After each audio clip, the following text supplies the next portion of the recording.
buddy. We have a good friend of mine since 2007, maybe. Don't say it. Don't say it. That's too long. Or Ben was just, I think, starting out, right? 2000, yeah, yeah, Well, yeah, I've been in the mobile game for a little while, but I think that was pretty early on. yeah. But yeah, it's been too long. Now this guy was leading companies. He started his own private equity company called Superstep Capital. But I want to introduce you to Ben Gaddis. Ben, what have you been doing? Who are you now? What have you done to get to where you're at today? Oh man, that's a long story. So we met back in the early days of mobile. I mean, if you remember, we were working on like text message programs, and Yeah, it was wild. So both I was marketing. working, Yeah, yeah, yeah. mobile marketing. I mean, I started my career at a traditional advertising agency, and then somehow ended up on a team that was working on this new thing called Google, and we started working with American Airlines. And I'll never forget. I think they made like $100 million the first year, and they were like, this is pretty good." And then I think the next year we made $1 billion, and they're like, this is really good." And then I think the next year it was like 2 billion, and it was kind of off to the races. And somehow the CMO one day wanted to start sending out text messages to all the customers. I became the guy, kind of raised my hand to say, "Hey, I don't know anything about this, but I'll figure it out." This is at And what? This is at American Airlines? I was at a company called Timberland McLean, and American Airlines was our biggest Okay, account. okay. And so we were figuring it out, and we started doing that. And I just kind of fell in love with mobile. I just felt like this was going to be a big thing. And I remember you and I, we'd have to convince people that people were going to buy smartphones, and that there were going to be a lot of smartphones out there, and then they were going to use text messaging and then apps. And so. Um, What was the thing on deck like when you were on the menu because there wasn't smartphones. What was that called? There were on deck apps. On So deck. Okay, yeah. if I you think could get a yeah. carrier to put you on deck, Yeah. and you were like, you were on a flip phone, and they had these like Yeah. terrible little apps. We called them thin clients, or brew apps.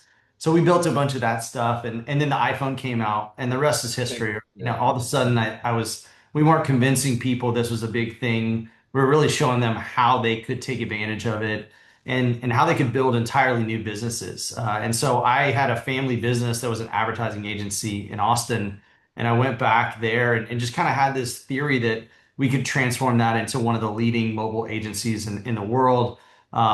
We got really lucky with the iPhone coming out right about that time, and we built a UPS mobile app, and Coca-Cola, and 7-Eleven, and the business took off, and I did that for about 15 years.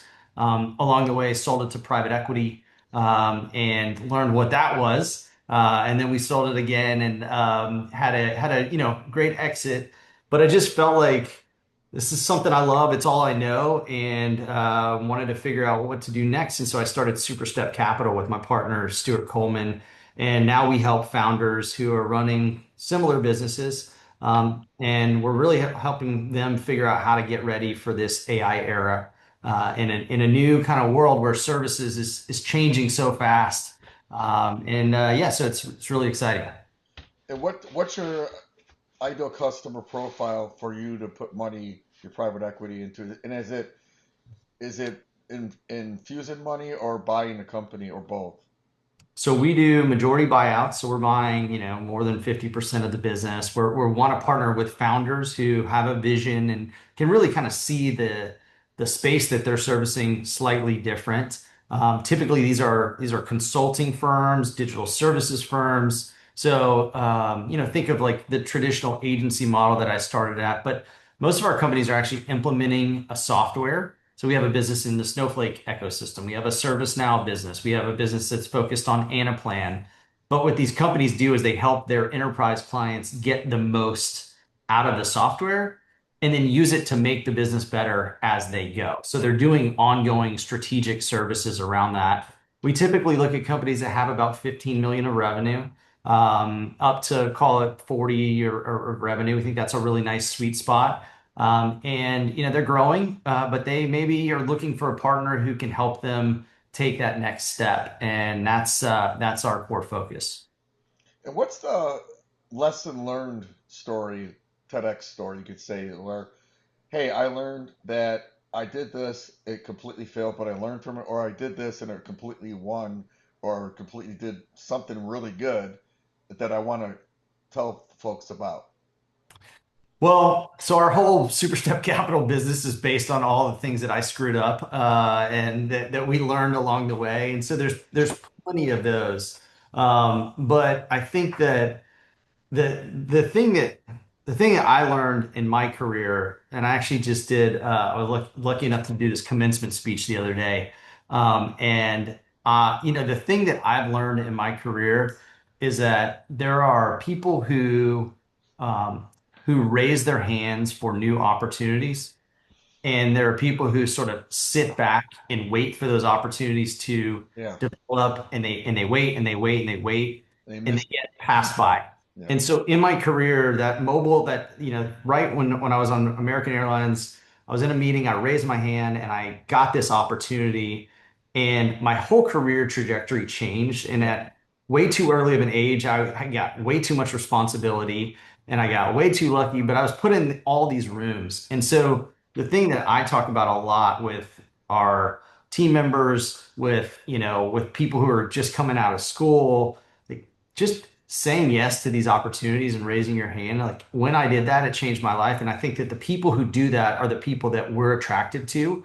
And a lot of these founders who are running businesses that we've partnered with, they did that. They saw technology early, they took a risk, they went in, they said, I'm going to be great at this. And maybe they screwed up a couple times, right? Maybe they had to iterate and pivot, but they were first, and then they kept at it. And that's like a mentality that I see in people who are pretty successful across the board. yeah. It's not waiting for a good time. You make the time Exactly. to be that good time. There's no try. It's either you do or you don't. That's Yoda, right? Yeah, Yeah. it is. But I was reading something about good entrepreneurs or founders are not waiting for the right time. You build that time. Otherwise, you're gonna be passed over, or you're just gonna be waiting. Or I'm fixing, like the text, I'm fixing and get ready. Just do it, man. You know. Yeah. So Well, and things are moving so fast that like if you were waiting for a time, um, and you're just waiting 6 months ago. I mean, think about the business you would have built 6 months ago. If you're trying to get a business plan in place and make sure it's perfect. And then, I mean, there's a new Anthropic model that came out yesterday that I'm playing with. It's like blowing my mind. It's just showing all these new things I can do. It the only way that you can actually, I think, be a part of it and be kind of in the arena is by doing that, by being in the arena and by trying it. And in today's world, just the iteration, being okay with that, it's like it's the only way that you're going to be successful. You can't wait for anything today. it's similar to my Brazilian Jiu-Jitsu black belt journey, right? It's like you don't get in shape by getting in shape to do Jiu-Jitsu. You do Jiu-Jitsu to get in shape and also learn chess on the mat, not checkers. And if you lose, you learn, right? So you kind of just gotta start doing it. And most people, like when I met you, I was working at Tech Station, got the NFL, USTA, UFC. I got great clients. AT&T was because I did something with um, Obama's campaign, straight with the two guys, Chris Ernst and some other guy in I remember Atlanta. that.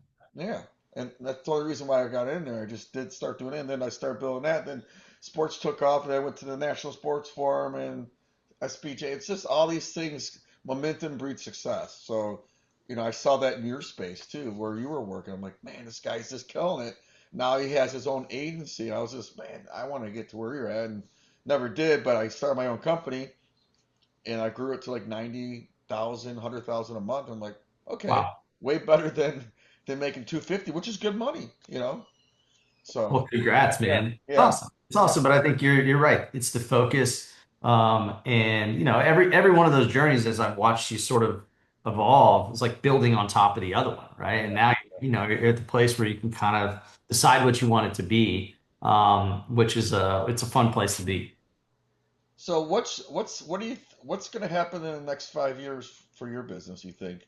I mean, that's a big question with AI and everything, but are you going to No. be doing private equity for the next 5 to 10 years, or um, are you going to be starting another company on your own that's completely like, hey, I'm going to build an AI company and develop it and use some sort of Anthropic or AI to build it? I mean, never say never, but I really like what we're doing right now, and I think that the next 5 years for digital services companies are going to be the most interesting time ever. I've been doing this for 20 years. Like the next 5 years are going to be amazing. Like look at the number of there's agencies that are getting killed. There's digital services firms that are just going away. But then there's entirely new categories that are popping up. I mean, like Anthropic or Claude partners. Yeah. There's hundreds of them. There are hundreds being created every day. There's OpenAI. There's Databricks. There's all these new partners. But what's more exciting to me is the way that the services are delivered. Companies like T3 or our companies, the only way to grow is to just add more bodies. Like that's kind of how it was. And now building models or building agents or building entirely new ways of servicing customers. Like I know you built a lot of automations that enable you to do things without adding People. 50, Yeah. 100 people, right? Yeah. That model in our space is still pretty nascent. And so I'm super excited about helping companies build that. And think I'll do that as an investor and a partner versus doing it on my own. What's that behind you? Is that all the These phones? are all Yeah. these are all the phones. Yeah. So these are like the old BlackBerry. That was like a big one back in the day. I've got these are a few. My I had a collection at one point of like, I don't know, 500 to 1,000 phones, like all these phones that we had. Oh yeah, yeah, yeah. We were doing. Yeah, you had to test them all. Yeah, you and Brad from my team were testing the carriers and making sure that the bounce backs. Oh my God, the Oh, only way man. we could do that is we had to buy a phone from the carrier. You had to have an AT&T phone, and then you had to have an AT&T model of this version, and Oh then God, I it just was couldn't imagine it. Yeah, so these are some of my favorites. yeah. So what's the best way? What's the best way to reach you? Who should reach out to you at this point? Well, superstepcapital.com is our website. You can go check out kind of what we're doing there. I also have a personal website, bengaddis.com, where I write a lot about AI and innovation. I wrote a book called Embracing Irrationality a couple years ago about how people inside big corporate, enterprise companies can act more like founders of startups and why that's important.